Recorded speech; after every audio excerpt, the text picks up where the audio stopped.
grabbing my last ingredient, some fresh coriander. Welcome to Sugar and Spice. I'm Yudhika Sujanani, and I'm going to be doing a North Indian curry today, lamb Rogan Josh, and it's absolutely delicious. For dessert, I'm going to be doing a cheese Pavlova with berries and chocolate. Just going to start with the lamb Rogan Josh, some cooking olive oil going into the pan, and then I'm going to pop in some bay leaves and cinnamon sticks as well, and then the cumin. Now we're just going to fry these spices until they're fragrant. This curry is absolutely delicious. You can prepare it in advance, reheat it, add the cream just before serving, and it's going to be fabulous because the flavors really soak into the meat. These spices are now fragrant. I'm adding the onion. And that little ticking noise is my AMC pan just heating up. Beautiful to cook in and retains heat, cuts down on the cooking time as well, saves on the electricity bill. Fabulous. And my next ingredient is the salt. I always add salt to onion, speeds up the browning and cuts down on my cooking time. I'm a very, very busy mom. Really don't have much time to cook at the end of the day, so I'm always looking for little tips and hints to cut down on the cooking time. Now, I'm just going to pop some ingredients into a blender, and cashew nuts that thicken up the sauce, and also brown onion. Now, these onions have been sliced thinly and fried in oil, drained off, so they're not at all oily. As you can see, they are pretty crispy. And you can make these in advance and store them in the refrigerator for about 3 to 4 days. And boiling water going on top. And we're going to whiz that.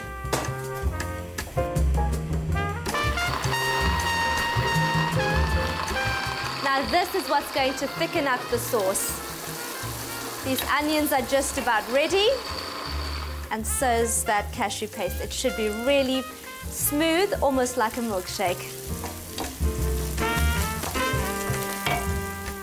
Next, in goes the ginger and the garlic. Fresh always works best. I'm using my very own Curry Me Home spices. I like a fairly hot curry. It does have a bit of cream as well, so I'm going to spice it up. Now I'm just going to stir the red chili around. Fry it gently. You don't want too much heat on the chili. Turning up the heat again. Always turn down the heat when I add some chili because I don't want to burn that chili either. Now, lamb. These are shank knuckles.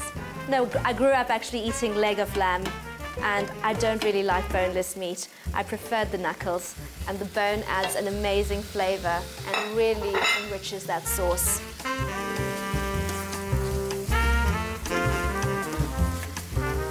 Now, lamb has to be one of my favorite meats. When I'm in a hurry, I tend to cook it on a high heat. But when I've got more time, I prefer to keep it on a really low heat, keep it simmering gently, and the meat almost falls off the bone.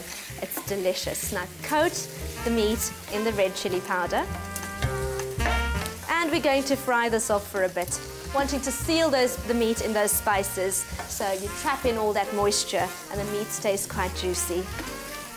Now I'm adding the cumin, coriander and garam masala. In they go. And I add this on top of the meat because the spices are already roasted. They don't need to fry off in the oil. And that's where many, many amateur chefs go wrong, is they fry their spices and they ruin the flavor in their curry. Good pinch of turmeric going in. This is a great antiseptic, antibacterial, really good for you, but in little quantities. Now I'm just going to pour some boiling water over this and let it simmer.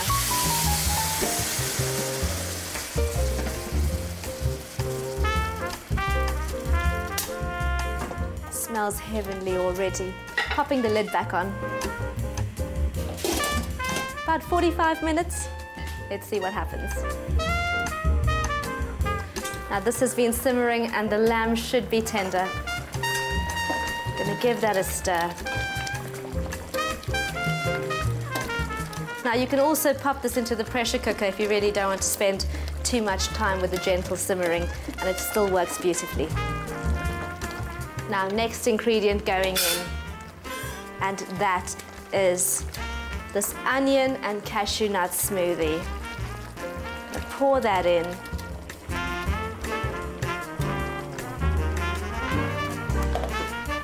Chopped tomato. These are blanched fresh tomatoes, or you could use tinned if you like. They're terribly convenient. Give that a stir.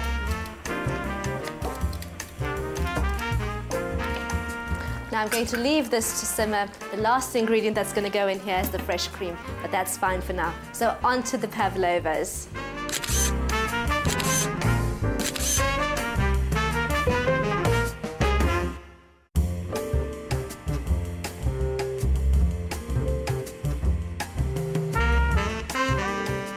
Now this is simmering. I'm going to move on to that Cheats pavlova. Cheated a bit here, went out to Spar, bought a ready-made pavlova, and here we go. Okay, so that's the pavlova. Just work with it very, very gently. It's beautiful, it's crisp. It's also just a hassle-free dessert after a really spicy curry. I do feel like something creamy and light. So for the cream, you're going to use mascarpone cream. Now this is only triple fat. It's my best cream. And I save it for special occasions. I'm gonna go off to gym tomorrow. And that goes in there. And to that, I'm going to pour in some fresh cream. Just a little to thin out that mascarpone cream. Sugar going in. Not too sweet. We're gonna pop some chocolate over the pavlova as well. About 3 teaspoons would do nicely. And vanilla paste, so much better than vanilla essence. Just a good dollop going in. There we go. You can actually see the seeds in this.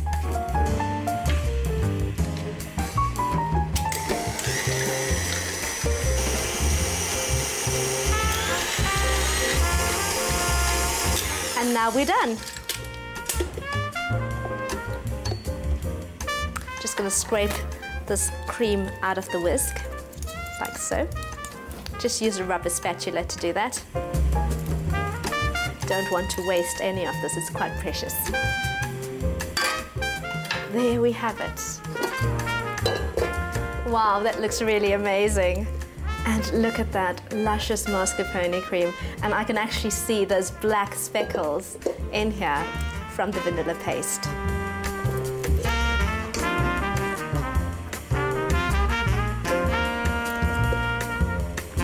Going to dollop this cream over the pavlova. Like I said, a working mum, there's no time for a piping bag. Now for the berries. Now you can hull these strawberries, but I just prefer leaving them whole and popping them over the pavlova. And next, some blackberries. We used to get mulberry trees when we were kids. I haven't seen one for ages. And that looks amazing. Just some fresh mint from the garden. They just add a little bit of green and interest to this berry pavlova. Just little sprigs of mint. Works so well with strawberries. There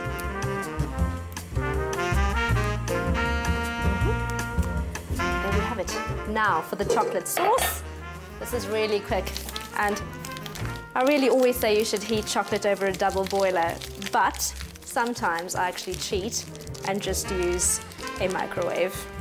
So my kids are going to eat this, so they're not really fans of dark chocolate, so I'm using just milk chocolate, works nicely. And eating chocolate, definitely not cooking chocolate for this. About 200 grams of chocolate, about 60 ml of cream. Going to pop this into the microwave for 30-second intervals. You're going to stir until you get a really smooth chocolate sauce.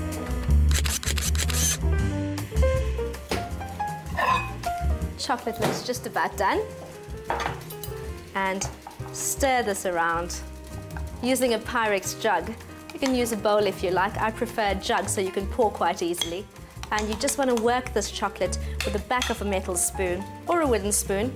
Careful with wooden spoons. Keep your wooden spoon for baking and cooking separately. Otherwise, your chocolate sauce just might end up tasting a bit like garlic.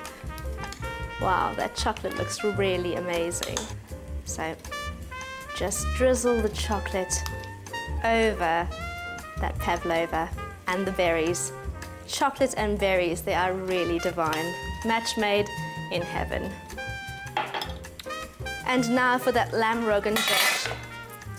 I've had it simmering for about 10 minutes after I've added the cashew nuts and tomatoes, and that sauce has thickened up beautifully. Now, for the last ingredient, a little bit of indulgence, is fresh cream. Now you can always use yogurt if you're looking for the low-fat option. Garnish, a good dose of coriander going in.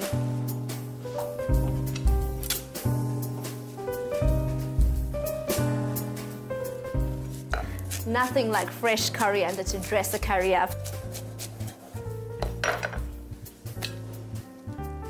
And there you have it, the lamb Rogan josh and the Cheats berry pavlova.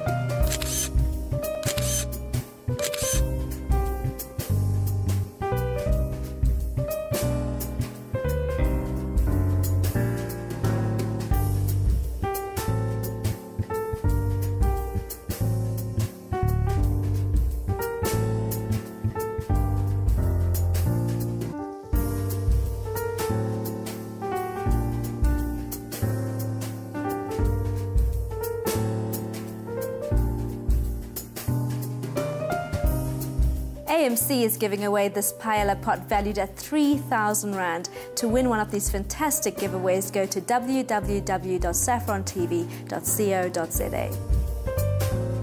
Spar is giving away 5 1,000 Rand shopping vouchers. To win one of these vouchers, go to www.saffrontv.co.za. Curry Me Home is giving away a fabulous KitchenAid blender valued at 3,000 Rand. For more details, log on to www.saffrontv.co.za. Whirlpool is giving away this fantastic Jet Chef microwave oven. To win this exclusive giveaway, go to www.saffrontv.co.za.